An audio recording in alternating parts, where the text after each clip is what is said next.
राधे राधे, राम राम सभी के लिए और सबके लिए हैप्पी होली।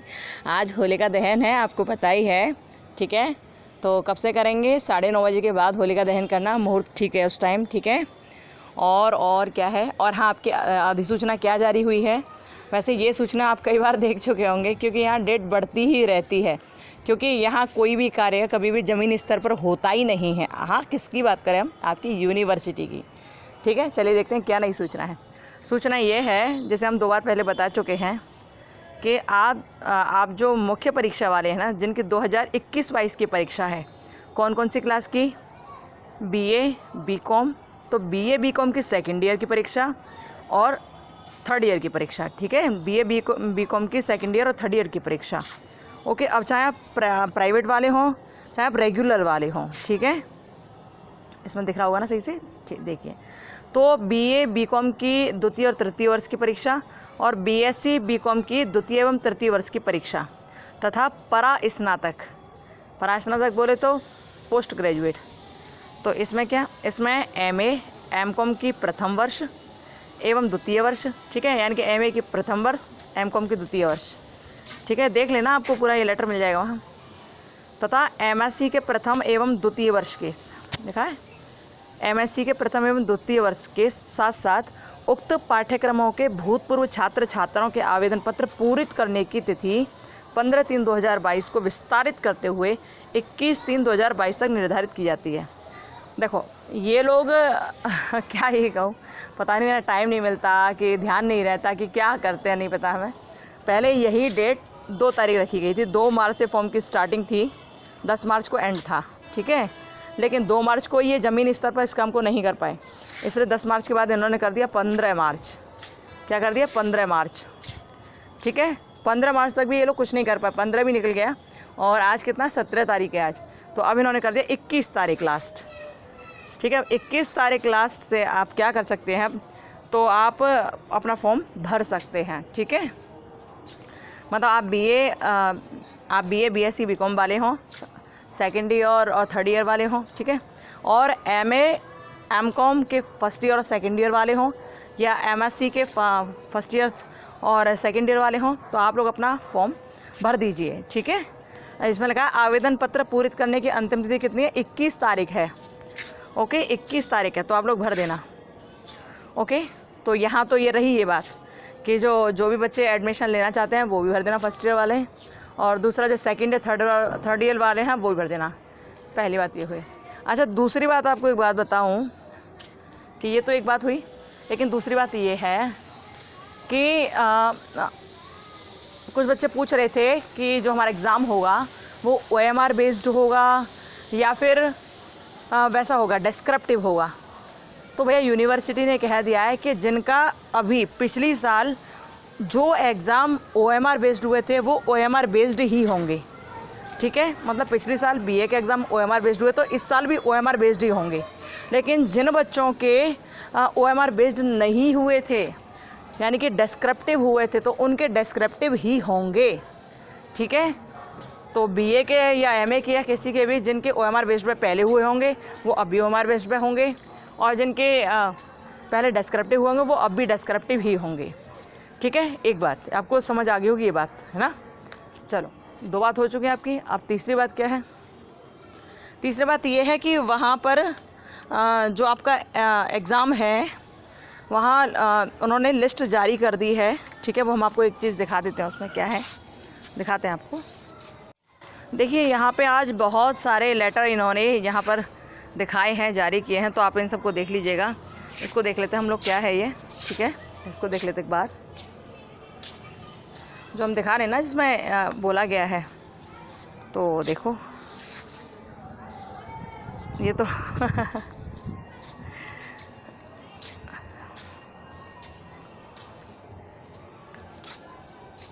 ये तो वही विस्तारित वाली कहानियाँ आई इसमें तो।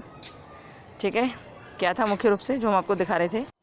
हाँ, ये लेटर देखिए एक बार, ये है नोटिस रिगार्डिंग OMR के रिगार्डिंग है ये नोटिस। ठीक है, तो इसमें क्या लिखा है आप देख लीजिए, इसमें एक बार पढ़ लीजिए क्या लिखा है। थोड़ा इसको इस तरह मोड़ लेते हैं। ठीक है, यहाँ लिखा है आवश्यक सूचना। माननीय कुलपति जी की अध्यक्षता में बृहस्पति भवन में दिनांक 14/3/2022 को आहूत परीक्षा समिति की बैठक में लिए गए निर्णय के अनुसार विश्वविद्यालय की आगामी प्रस्तावित स्नातक स्तर की द्वितीय एवं तृतीय वर्ष की परीक्षा में संलग्न सूची के अनुसार विषयवार परीक्षा OMR सीट पर आयोजित की जाएंगी।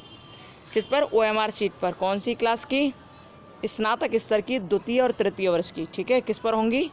OMR सीट पर। ओके, OMR सीट पर आधारित परीक्षा का समय 1.5 घंटा है, 1 घंटा 30 मिनट है। छात्र छात्राओं को OMR पर आधारित प्रश्न पत्र में अधिकतम 100 प्रश्नों में से किन्हीं 50 प्रश्नों का हल करना होगा। ठीक है, तो जो स्नातक स्तर के हैं यानी कि जो ग्रेजुएशन में हैं, फर्स्ट ईयर सेकेंड ईयर वाले हैं, वो सेकेंड ईयर थर्ड ईयर वाले हैं, ठीक है, तो वो ध्यान रखिए OMR बेस्ड आपका एग्ज़ाम होना है, क्योंकि फर्स्ट ईयर में भी आपका ऐसे हुआ होगा। आगे देखिए, संलग्न सूची के अतिरिक्त स्नातक स्तर की शेष प्रश्न पत्रों की परीक्षा व परास्नातक स्तर के सभी विषय प्रश्न पत्रों की परीक्षा में छात्र छात्राओं को अधिकतम 10 प्रश्नों में से किन्हीं 4 प्रश्नों के उत्तर देने होंगे। देखो मतलब क्या है इसका?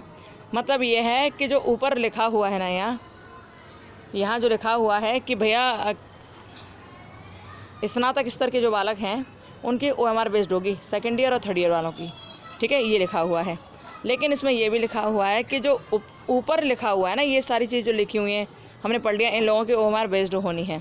लेकिन इनके अलावा बाकी जितने भी लोग रह गए हैं, इनके अलावा बाकी जितने भी लोग हैं, चाहे वो स्नातक स्तर के हों, चाहे वो परास्नातक के हों, यानी कि चाहे वो ग्रेजुएट हों, चाहे वो ग्रेजुएशन में हों, चाहे वो पोस्ट ग्रेजुएशन में हों। ठीक है, तो इनके अलावा और जितने भी बच्चे होंगे उनकी एग्ज़ाम जो होगा वो डेस्क्रिप्टिव होगा। ठीक है, उनके एग्ज़ाम कैसे होंगे? डेस्क्रिप्टिव होंगे उनके।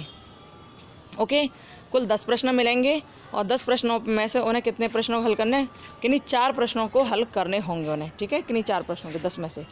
तो ध्यान रखिए कि यहाँ जो सूची दी गई है, सूची अब आपको दिखाई जाएगी कि किन किन बच्चों की OMR बेस्ड एग्ज़ाम होना है। तो इस सूची में यदि आप हैं तो आपका OMR बेस्ड होगा, यदि इस सूची में आप नहीं हैं तो आपका OMR बेस्ड नहीं होगा, फिर आपका डेस्क्रिप्टिव होगा।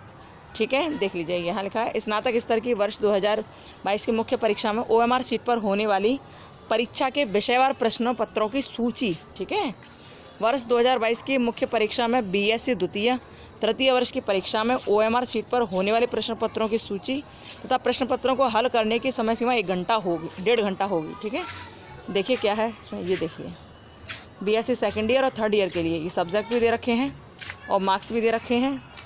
ठीक है, BSc second year, BSc third year, तो इन सब बच्चों के एग्ज़ाम OMR बेस्ड होंगे। ठीक है, 50-50 मार्क्स लिखा है ना, जितने नंबर हैं आप देख लीजिए जो भी है। ठीक है, और आप इसको सेकंड पेज भी देख सकते हैं इसका, ये देखिए BA सेकेंड ईयर और सेकेंड ईयर के लिए है ये। ठीक है, यहाँ सब लिखा हुआ है आपका, ये जितना सूची आपको दिखाई जा रही है। इनके अलावा आप जिस भी क्लास में हैं तो आपका डेस्क्रिप्टिव हुआ पेपर। ठीक है, देखिए ये BA थर्ड ईयर देख लीजिए आप लोग। ठीक है, ये हो गया।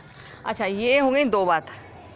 अब तीसरी बात हमें आपको ये बतानी है कि जो बच्चे पोस्ट ग्रेजुएट कर रहे हैं और उनको सेकेंड ईयर में का फॉर्म भरना है, किसका? सेकेंड ईयर का। ठीक है, सेकेंड ईयर का यदि आपको फॉर्म भरना है तो उसकी लिंक भी ओपन हो गई है, तो आप अपने उस पेपर को भर देना, अपने उस आपका जो एप्लीकेशन फॉर्म है ना उसे भर देना, एडमिशन फॉर्म है ना उसे भर देना, तो सेकेंड ईयर वाले हैं उनके लिए। ठीक है, कैसे भरोगे? चलो चलते हैं वहाँ दिखाते हैं एक बार। ठीक है, देखिए यहाँ हम लोग हैं अंबेडकर यूनिवर्सिटी की वेबसाइट पर। ठीक है, अंबेडकर यूनिवर्सिटी की वेबसाइट को जैसे हम देखते हैं तो इसको स्क्रॉल डाउन करते जाएंगे इसका। ओके, और जैसे हम यहाँ आएंगे, इसका जो मुख्य वेबसाइट है वो यहाँ आएंगे हम, तो इसको क्लिक करते हैं पहले। और जैसे हमने यहाँ पे क्लिक किया तो क्लिक करते ही आपके सामने ये वाला पेज ओपन हो जाएगा। ठीक है, आप इसको फिर ऐसे स्क्रॉल डाउन करते रहिए और जैसे आप करते जाओगे तो आपको यहाँ स्टूडेंट कॉर्नर मिलेगा। मिल गया ना? वेरी गुड, ये स्टूडेंट कॉर्नर है। ठीक है, तो आपको यहाँ जाना है। यहाँ जब जाएंगे तो नीचे वही प्रोसेस जो हम पहले बता चुके हैं आपको, ये लिखा ना प्राइवेट के लिए। ठीक है, तो आप एक बार इसको क्लिक कर कीजिए। आपने क्लिक किया, क्लिक करते ही आपके सामने ये सारी चीज़ें आ गई। ठीक है, क्लिक करते ही आपके सामने ये सारी चीज़ें आ गई कि ये प्राइवेट स्टूडेंट के लिए है। ठीक है, प्राइवेट सिंगल लिखा है ना, उसके लिए है। तो पहले तो केवल यही लिंक ओपन हो रही थी यहाँ जो पोस्ट ग्रेजुएट करना चाहते हैं प्राइवेट वाले। ठीक है, किसके लिए? प्राइवेट वाले। ये है click for post graduate PG course only for previous के लिए थे ये, और कौन करने वाले थे? प्राइवेट, ठीक है, उनके लिए ये हुआ। लेकिन अब क्या है, अब ये लिंक भी ओपन हो गई है कि यहाँ पर भैया click for PG final year examination private single, ठीक है, फ्रॉम फॉर्म 2021-22, ठीक है, यानी कि जो प्राइवेट वाले स्टूडेंट हैं उनका सेकेंड ईयर जो है यानी कि फाइनल ईयर जो है वो उसके फॉर्म आप भर सकते हैं, ठीक है। तो आपको क्या करना है, आप इसको फॉर्म को भर देना, ठीक है, ये आपने क्लिक किया। अब आप यहाँ पर अपना कोर्स डालोगे, जो भी आपका कोर्स फर्स्ट ईयर में रहा है वो आप यहाँ कोर्स डालोगे, यहाँ रोल नंबर लिखोगे, यहाँ सबमिट कर दोगे, ठीक है। इस तरह आपका यहाँ पर ये फॉर्म देख लिया जाएगा पूरा। पेमेंट भी आपको करना होगा, जो भी इसकी फ़ीस होगी वो भर देना, ठीक है। तो इस तरह से जो सेकेंड ईयर वाले हैं वो अपना फॉर्म यहाँ पर भर देना, ठीक है। और ये जो है ऊपर वाला जो लिंक है इसके लिए तो आपने जान लिया, ये तो पोस्ट ग्रेजुएट के लिए है, फाइनल ईयर के लिए, प्राइवेट वालों के लिए। ये प्रीवियस ईयर के लिए है, पोस्ट ग्रेजुएट के लिए, ठीक है, प्राइवेट वालों के लिए, ये आपने देख लिया। लेकिन ये वाली जो लिंक है ये अंडर ग्रेजुएट के लिए है, ठीक है, सेकेंड ईयर थर्ड ईयर के लिए, जो प्राइवेट वाले उनके लिए। तो आप जो अंडर ग्रेजुएट हैं वो ऐसे भर देना, सेकेंड ईयर थर्ड ईयर वाला, ठीक है, यदि आपका ये क्लास है तो। ओके, प्राइवेट वाले हैं, ये ध्यान रखना विशेष आपको। ओके, चलिए, ये सारी बात बतानी थी, बात तो और भी बतानी, लेकिन फ़िलहाल इतना ही करते हैं हम लोग, फिर बाद में देखते हैं, ठीक है। चलो, और कोई बात हो, कुछ कहना हो, सुनना हो तो कमेंट बॉक्स में कमेंट कर देना। अच्छा, एक कमेंट बहुत मिल रहा है हमें, बार बार मिल रहा है, एक बार नहीं, कम से कम 100 बार मिल गया वो हमें कमेंट क्या है? कमेंट ये है कि री एग्ज़ाम का रिज़ल्ट कब आएगा। क्या है? री एग्ज़ाम का रिज़ल्ट कब आएगा। तो एक बात बताओ आप लोग कि री एग्ज़ाम अभी होकर फ्री हुए हैं। एक बंदे ने तो ये भी कह दिया कि जैसे उसका एग्ज़ाम हुआ तो उसने दूसरे दिन मैसेज कर दिया कि मैम री एग्ज़ाम का रिज़ल्ट कब आएगा। हमने सोचा भैया दूसरों को तो हो जाने दे कम से कम, तब अपना बोला। तो एक बात बताओ, एक कॉमन सेंस की बात है, आप तो अब इतने बड़े होना, आप समझदार तो होना सारी चीज़ तरह से। देखो, जब एग्ज़ाम होता है ना तो उसका रिज़ल्ट आने में टाइम लगता है। आपके हो गए, हो सकता है और बच्चों के भी हो रहे हों, और नहीं भी हो रहे होंगे तो भी आपका रिज़ल्ट आने में 1 से 2 महीना लग जाएगा, ठीक है। तो अभी आप इतना वेट मत करो रिज़ल्ट का, क्योंकि वो मई तक आ जाएगा, अप्रैल मई तक, परेशान मत हो। 2 महीना आप लोग मानो कम से कम, ठीक है। 2 महीने के अंदर आपका रिज़ल्ट आ जाना चाहिए हर कीमत पे, तो परेशान बिल्कुल हो मत, ठीक है। रिज़ल्ट आने में थोड़ा टाइम लगता है ना, तो आप लोग परेशान मत होइए कि रिज़ल्ट कब आएगा। और एक बात तो ये हो गई कि इसका रिज़ल्ट कब आएगा री एग्ज़ाम का। दूसरी बात ये है कि कुछ बच्चे कहते हैं मैम प्रैक्टिकल छूट गए तो हम क्या करें। तो हमने आपसे एक बार पहले भी कहा था कि हमारी बात हुई थी यूनिवर्सिटी में, उन्होंने हमसे कहा था कि प्रैक्टिकल की चिंता मत करो, प्रैक्टिकल तो हम कराएंगे, जब री एग्ज़ाम हो जाएंगे उसके बाद हम लोग प्रैक्टिकल की डेट देंगे एक, ये कहा था उन्होंने हमसे। और वो हो सकता है अप्रैल में या मई में हो, ठीक है, अप्रैल में या मई में हो सकता है वो। तो परेशान मत हो, प्रैक्टिकल की डेट जैसे आएगी आपको पता चल जाएगा, परेशान मत होइए बिल्कुल भी। ओके, तो बार बार एक ही बात रिपीट करने से नहीं कुछ समझ आ पाता है ना, क्योंकि हर बार एक ही जवाब होगा, फिर क्या मतलब है, ठीक है। तो आप ध्यान रखिए। और क्या है और ये है सबके लिए हैप्पी होली, ठीक है। और कोई बात हो, कहना हो तो आप कमेंट बॉक्स में कमेंट कर देना। वैसे हम तो ये प्रयास करें कि आपका प्रैक्टिकल बहुत जल्दी ही हो, जिससे आपका जल्दी से जल्दी आपकी जो रिज़ल्ट है वो आपके पास पहुँचे, अच्छा रिज़ल्ट हो, बहुत अच्छा रिज़ल्ट मिले आपको, हमें चाहते हैं।